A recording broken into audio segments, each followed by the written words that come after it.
WNYC. Marketplace is coming up next. For the first time since early 2021, inflation has fallen below 3%. And as inflation gets closer to the Federal Reserve's 2% target, they're starting to focus more on the other side of their dual mandate.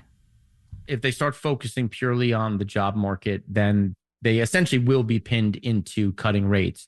The problem is, historically speaking, the job market is not that bad per se.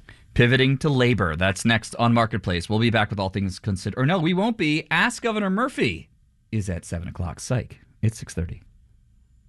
WNYC supporters include Calvary Hospital, where life continues, celebrating 125 years of expert palliative and hospice care throughout Greater New York that extends to the whole family. Learn more at calvaryhospital.org. WNYC, independent journalism in the public interest. 93.9 FM and AM 820. NPR News and the New York Conversation.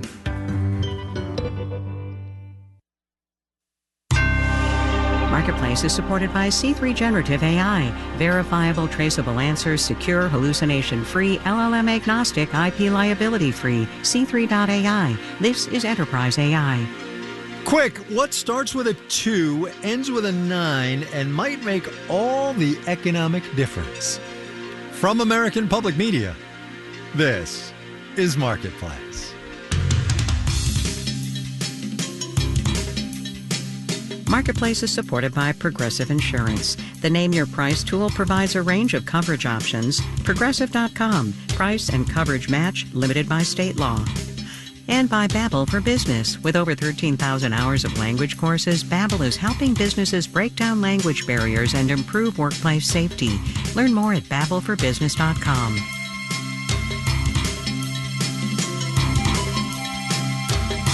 In Los Angeles, I'm Kai Risdell. It is Wednesday today, 14 August. Good as always to have you along, everybody.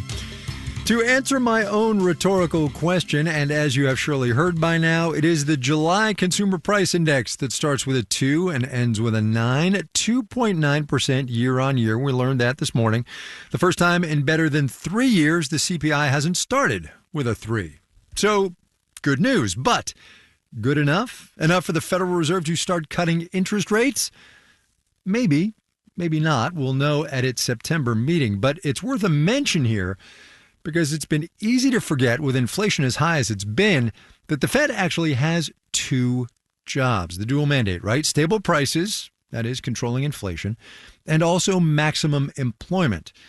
And while inflation has rightly been getting all the press, the job market of late has been getting cooler and cooler. So maybe the question to ask is, what's today's inflation news going to mean for the Fed's priorities? Marketplace's Kaylee Wells gets us going.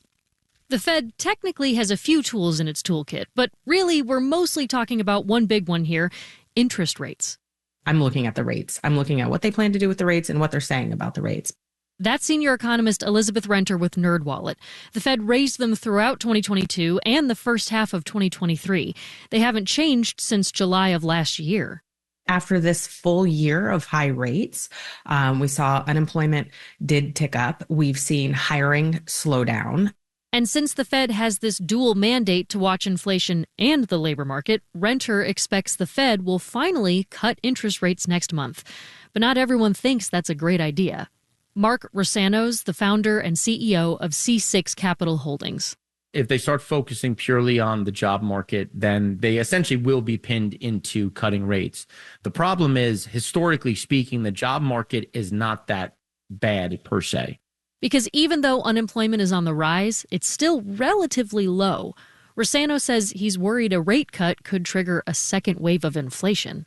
If you were to ask me, should they do it? The answer is absolutely not. I think they are going to be forced to do it to show that they're taking advantage of the fact that the labor market is slowed a bit, that the inflation is coming closer to their target. Thing is, it could take a while for a rate cut to impact the labor market. We would expect the impact of rate cuts to start manifesting itself at some point in the middle or latter part of next year.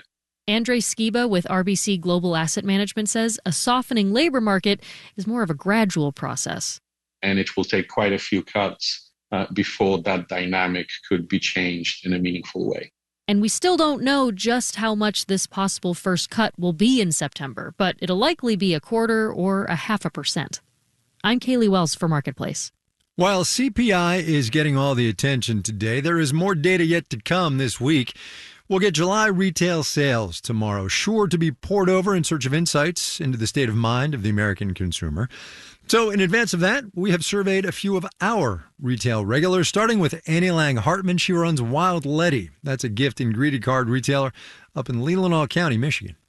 Business at Wild Letty is going pretty good right now. We are just getting to the end of our busy summer season. Right now, it just feels like everything is on track as far as sales numbers and foot traffic. Our biggest challenge right now is really trying to calculate how to go into, a slower fall season. What should we be focusing on for Christmas? That really is what's taking up a lot of my headspace right now.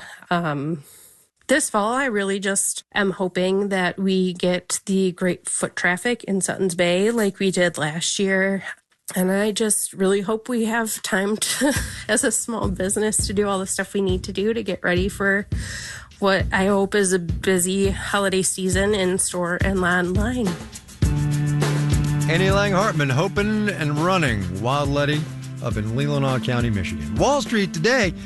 Honestly, I'd have thought things would be up more given that CPI print, but up things were nonetheless. Details, numbers, you all know the drill.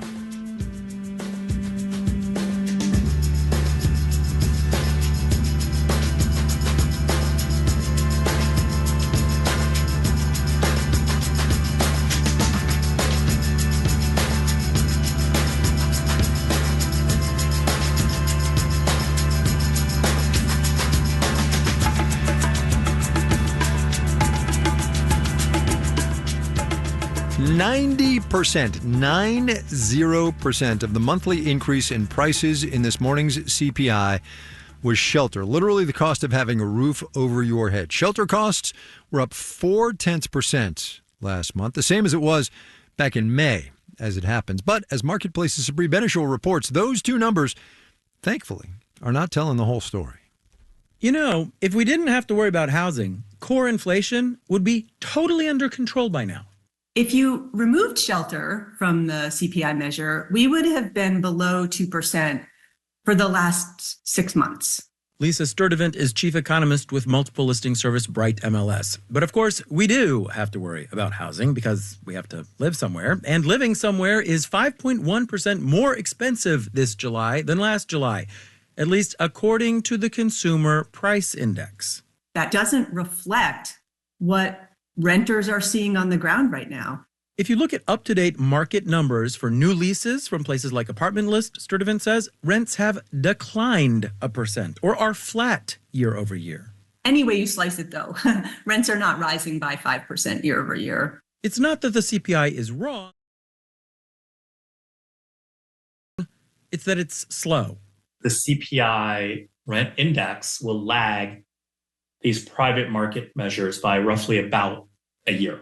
Omer Sharif is president of research firm Inflation Insights. Private real estate companies report real-time rents for new tenants, new leases. The government figures include people who are renewing their leases. And the renewals just don't move to the same extent that they do for new tenants, up or down. And the government only checks back in with the same people every 6 months. So yeah, it's slow. You can sort of think about it as a tanker turning slowly. So then what is the latest market data suggesting is in store for us this year? Lu Chen is a director of housing research with Moody's CRE.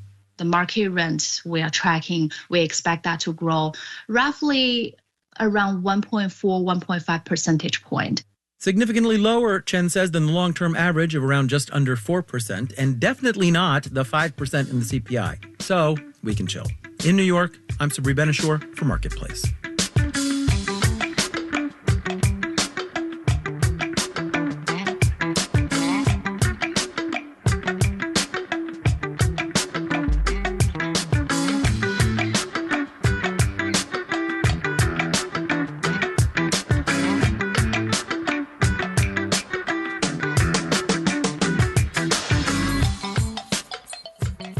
Matt Levin was telling us yesterday about how retail packaged food companies, snacks, that is, are trying to adapt to more people using drugs like Ozempic and so are snacking less. Well, never fear, big brands still see a whole lot of value in a strong snack portfolio. The candy giant Mars, the privately held maker of M&Ms and Snickers bars, among many others, announced today it's going to acquire Kellanova, the parent company of Cheez-Its and Nutri-Grain, the list goes on. It is a $36 billion bet that the snackification of our diets is not going anywhere. Marketplace's Savannah Marr has more on that one. The snack industry really hit a high a couple of years ago, says food service analyst Sally Lyons-Wyatt with Circana. I would say 20 to 22 were really strong snacking years. When we were stuck at home and reaching for comfort foods like pickles and goldfish, not that I'm speaking from experience, but even after Americans returned to school and the office, we're still snacking for convenience. The pandemic was catalytic in a lot of ways. This is just a change in kind of a culture of food. Michelle Scott, Associate Director of Food and Drink at Mintel, says millennials and Gen Z especially are embracing grazing. I think TikTok calls it girl dinner, where you have like a handful of snacks to make a meal. So maybe a yogurt and a cheese stick and crackers. Because Scott says that's quicker and easier and sometimes cheaper than preparing 3 square meals. Inflation has taken a bite out of snack sales, according to Lyons-Wyatt at Circana. But snacks can also be a stand-in when we're skipping bigger purchases, like going out to eat. Costs a lot to go do things these days. But you can maybe spend $3 to go buy something new that looks fun and exciting that's going to delight your day. The Mars Kellanova deal and other recent mergers show food companies are banking on these trends. And, says Christine Cochran, CEO of Snack International, catering to shoppers like her. My oldest son is a pretzel devotee, and my daughter and younger son are chip fanatics. Meanwhile, she's really into plant-based puffs right now, and that aligns with the direction a lot of brands are moving, growing their share of the snack aisle with healthier or at least more diverse options. I'm Savannah Marr for Marketplace.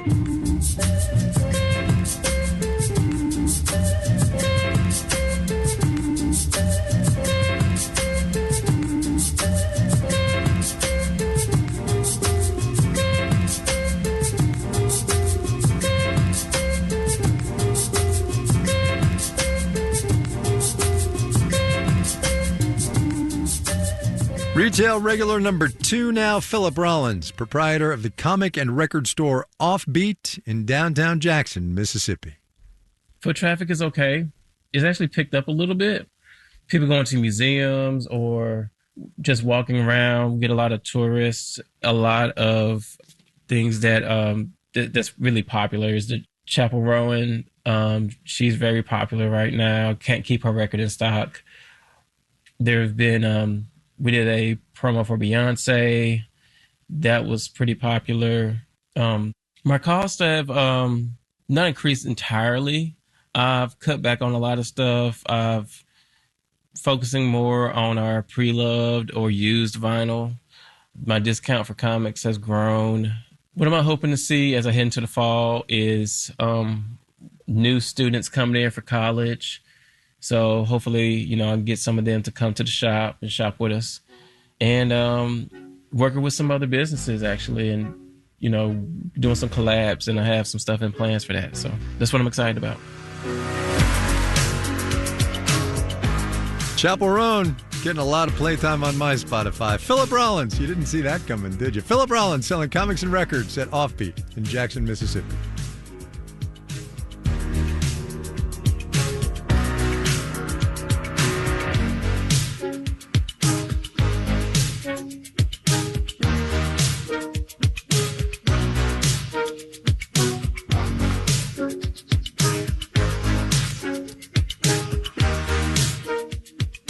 Coming up. If there aren't hours available, we'll try to find other ways to make them up. Whatever it takes, right? First, though, let's do the numbers. Dow Industrial is up 242 today, 0.6%, 40,008. The NASDAQ added 4 points. We'll call that flat, 17,192. The S&P 500, 20 points to the good, 0.4%, 54 and 55. Neatly sequential there. A reminder, we get retail sales numbers tomorrow. Also, a quarterly earnings report from Walmart, which today rang up just over 0.75%. Checking in on the snack food sector, Savannah Marr was telling us about.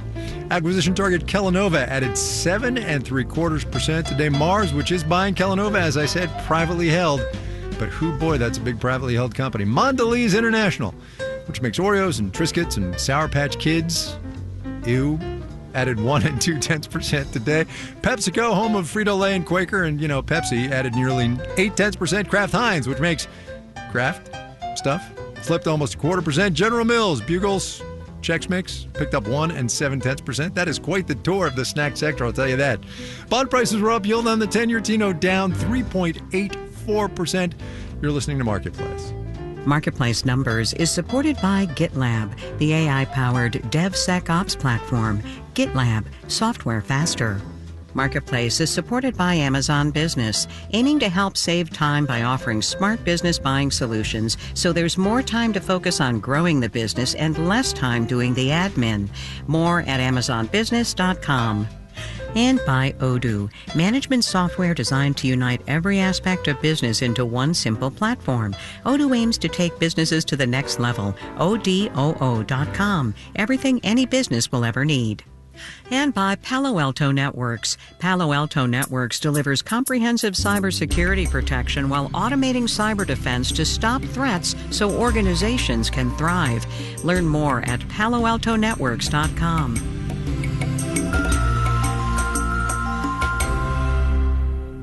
Support for WNYC comes from the AKC Museum of the Dog, presenting Totally Tubular Furry Friday on August 16th. Visitors can come with or without their pups to celebrate the 80s by making some dog-named graffiti art and dressing to impress. Tickets at museumofthedog.org/WNYC.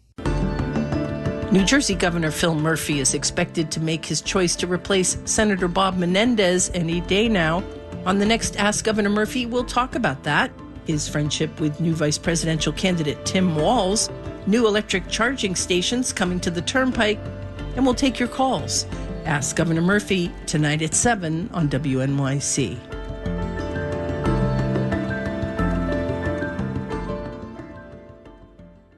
You're listening to Marketplace here on WNYC. Coming up at 7 o'clock, it is our monthly call-in special, Ask Governor Murphy. Call in with your questions for New Jersey's governors. Tune in, call in at 7 o'clock on WNYC. This is Marketplace. I'm Kai Ryssdal. It is not often that we reference the Irish playwright Samuel Beckett on this program. This is, in fact, the first time, to my knowledge, but work with me here. His play, Waiting for Godot, where Godot never shows up. Tell me that doesn't remind you at least a little bit of everybody waiting for the Federal Reserve to cut its key interest rate. September, maybe, after today's inflation report. I don't know. But look, real talk here. If and when that cut eventually does come, what's it going to mean for what consumers pay to borrow? Marketplace's Kristen Schwab spent some time digging into how much the federal funds rate and other interest rates move in concert or, not. Maybe you are one of many Americans who, for over 2 years now, has been holding your breath on making that next life move. How long can I keep driving this car? How long do I have to stay in my parents' basement? When can I start my life with home ownership and starting a family? Stephanie Kelton is an economist at Stony Brook University. And sorry to say, she doesn't have any answers to those questions. But she does have a long-term projection that requires patience. This is a very cautious Fed, and I would expect them to go very slow. Very slow because the Fed's biggest fear is seeing inflation and interest rates jump around, kind of like a seesaw. If it drops rates too quickly, inflation could ramp up and the Fed would have to raise rates again, jostling the economy back and forth. Kelton says if the Fed moves slow, interest rates for things like mortgages, car loans, and credit cards will also move slow because the federal funds rate. You can think of it in a way as kind of an anchor for all other interest rates. And depending on the industry, those interest rates might follow the Fed at their own pace. Take auto loans, for instance. Jonathan Smoke, chief economist at Cox Automotive, says they tend to be riskier for lenders. All kinds of people, including people more exposed to financial emergencies, buy those. It's why car loans and credit cards can have higher interest rates than mortgages. The auto market serves all. And the mortgage market is way more cookie cutter in terms of who, at the end of the day, actually can get a mortgage. People who can afford to buy a house usually have more cash reserves. Smoke says even when the Fed starts cutting rates, auto rates will take longer to fall because right now consumers are having a hard time paying their auto debt. We basically have very high severe delinquency rates on auto loans, meaning more consumers are behind 60 days or more on a percentage basis than we have seen in the last 20 years. And defaults have gone up too. There are always interest rate exceptions, though. Auto dealers might offer lower rates to coax you into buying models they're looking to offload. All of these industry oddities aside, Frederick Mishkin, a former Fed Board of Governors member, says big picture, consumers might not actually have to wait that long to see lending rates fall at least a bit. It's not just what the Fed does, but what you expect it to do. Lenders try to anticipate the Fed's movements, a bit of a cat and mouse game to make sure their lending product is as attractive as it can be against the competition. People make money on their bets, right? So they expect something to change just because there's a speech. Or an out-of-left-field labor report or consumer spending numbers. That'll actually affect interest rates. It's why mortgage rates have dropped recently, even though the Fed hasn't cut rates at all. I'm Kristen Schwab for Marketplace.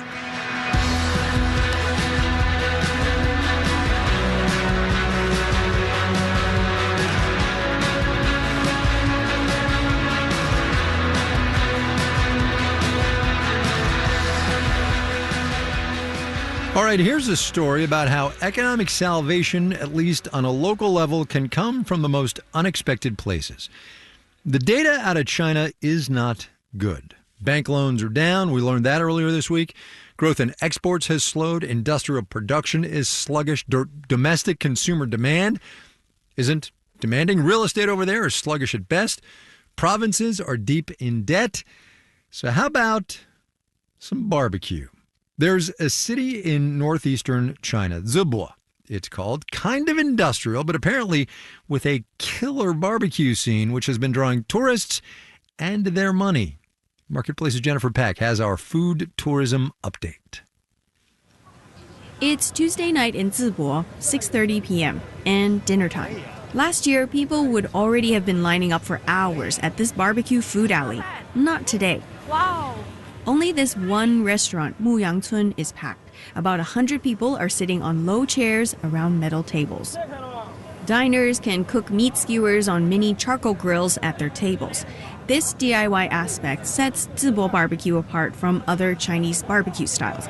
That and the fact that the skewers are eaten with fresh spring onions and thin Chinese pancakes. Tourist Wang Yaxing and her friend are here for a 2-day trip. We plan to eat barbecue every meal before we go. We're going to head to the most famous restaurants listed on the app, Little Red Book. Little Red Book and other Chinese social media platforms are key in driving this barbecue craze, says Zibo native Zhu Bolong.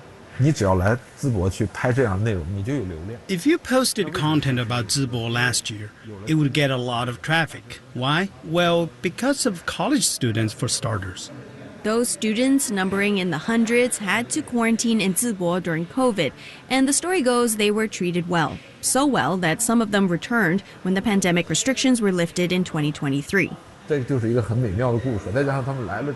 is a great story. When the students came back, they ate well, the barbecue was good and cheap. They wrote about it online and the post went viral. Then the local government stepped in. He says local officials told him they paid some platforms to boost certain terms online, like #Zibo barbecue, and they laid on buses for food tourists who wanted to come. Civil servants even stepped in to help with crowd control.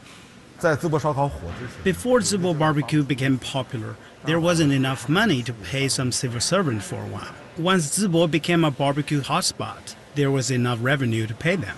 Other municipalities short on cash took note, but some people, like tourist Zhao Na from Beijing, aren't sure Zibo's success could be replicated. I think a city should play to its strengths. China's a big country, and every place has its own unique selling points. But developing your own particular brand can take time. And in China, people are in a hurry. Take Zibo's Badaju Market. It's a place where locals used to shop for groceries and snacks. Tourists initially marveled at the cheap price of food here. But as more and more people visited, almost all the meat and veg sellers got pushed out in favor of snack vendors. Today, locals estimate that foot traffic is down by at least 50% from last year. Sure, the barbecue is good, says visitor Ni Ji, but the only reason he's in Zibo again is for business, not pleasure. Zibo doesn't attract me as a tourist destination. Barbecue alone isn't enough to pull in more tourists, though business is still good at this local barbecue joint. The owner is Gu Zhuan.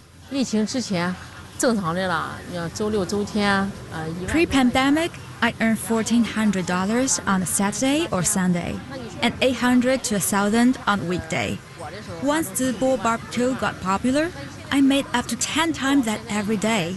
Now I'm sort of back to what I made pre-pandemic on weekdays.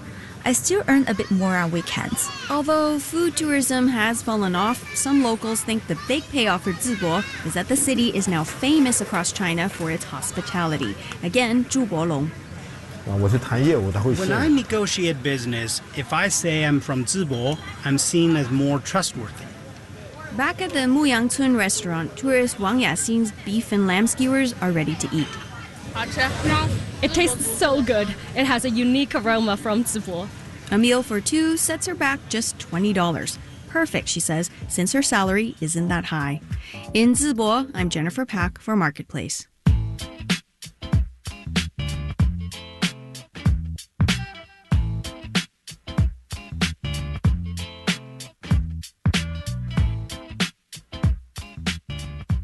Retail regular number 3 and last today, Kalina Bruce. She runs Noir Luxe Candle Bar up in Seattle, Washington. We're seeing kind of a downslope in sales across the industry. And so we're just trying to be creative and find different ways to engage with our current customers and bring in new customers. One of the things we've been doing is just signing up for more markets. We are doing vendors markets every weekend. We're doing community festivals. Staffing is going well. It's challenging because everybody's looking for hours. And so because there is so much inconsistency right now, and I have to be transparent with my team all the time, like, hey guys, this is a slow season. If there aren't hours available, we'll try to find other ways to make them up. Over the next few months, we're ramping up for the holiday season. And so we're really hoping to just see an uptick with customers and flow and more consistency in the shop. We also recently just attended our very first trade show. The hope is that we made some really great connections at the trade show and that folks will follow up with us and place some orders. There was a data point in there. I don't know if you caught it. Everybody's looking for more hours. Kalina Bruce at Noir Luxe Candle Bar up in Seattle.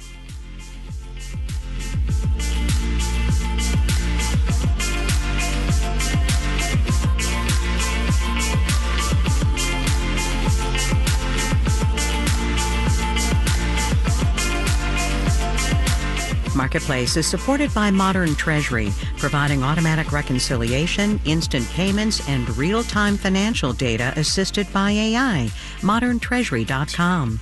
This final note on the way out today, it's tad wonky, but bear with me if you would. The Bank of New Zealand cut its key interest rate overnight, 0.25 percentage point. And as great as the Kiwis are, it's not like their central bank is one of the biggies. Don't at me on that one. I mention it because you know how Jay Powell and other central bankers talk all the time about their 2% target for inflation? Did you ever wonder where that came from?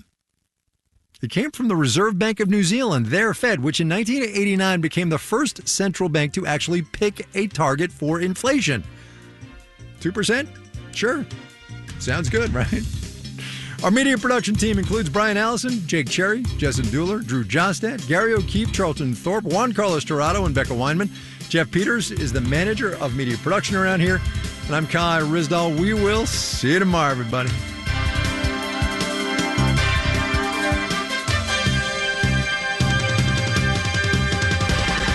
This is WNYC is supported by NYU Skirball, co-presented